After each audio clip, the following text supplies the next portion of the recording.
Last వీడియోలో మా ఆయనకి ఎగ్జామ్ స్టార్ట్ అవుతుంది, ఎలా రాస్తాడో ఏమో అని టెన్షన్ పడ్డాను కదా. ఎగ్జామ్స్ అయితే చాలా బాగా రాశాడు. అప్పుడే ఎగ్జామ్స్ రిజల్ట్ కూడా వచ్చేసింది. మార్క్స్ కూడా చాలా బాగా వచ్చినాయి, A1 వచ్చింది. నేను ఎక్స్పీరియన్స్ అయిన ఒక విషయం గురించి చెప్దాం అనుకుంటున్నాను ఈ వీడియోలో వచ్చి. మా ఆయన్ని స్టార్టింగ్లో నేను స్కూల్లో జాయిన్ చేసినప్పుడు అంటే నేను వాడిని ఎల్కేజీకి డైరెక్ట్ వేసాను. అంటే నర్సరీ కానీ అంగన్వాడీ కానీ ఏం చదివించలా, డైరెక్ట్ ఎల్కేజీలో వేసాను. స్టార్టింగ్ టీచర్స్ కానీ ఎవరైనా సరే అంటే రాదేమో మేడం, చదవలేడేమో మేడం, ఎల్కేజీ నుంచి ప్రమోట్ అయ్యి యూకేజీ వెళ్ళాడేమో మేడం అని చాలా టెన్షన్ పెట్టారు. నేను కూడా నిజంగా చదవడేమో అసలు రాయడం కానీ ఏమొచ్చింది కదా, చెప్పడం అనే చెప్పేవాడు కానీ రాయడం అస్సలు ఏమీ రాదు.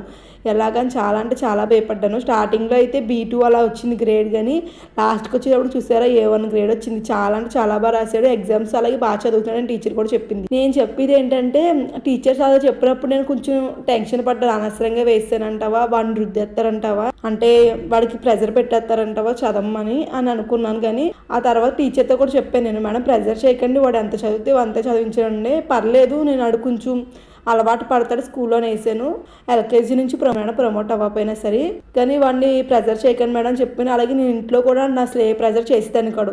వాడు ఆడుతూ పాడుతూ చదివేవాడు, సేమ్ అలాగే చదివించేదాన్ని. రాయడం కూడా వాడు ఎంతవరకు రాయగలని అంటాడో అంతవరకు రాయించేదాన్ని, తర్వాత ఆపేసేదాన్ని. ఎప్పుడైనా సరే పిల్లలు వాళ్ళు ఎంతవరకు చేయగలరు అంతవరకే చేయించాలి, మన ప్రెజర్ అంతా వాళ్ళ మీద రుద్దకూడదు. మా ఆయన ఇప్పుడు ఎగ్జామ్స్ బాగా రాశాడు అండ్ ఆల్సో యూకేజీకి కూడా ప్రమోట్ అయ్యాడు.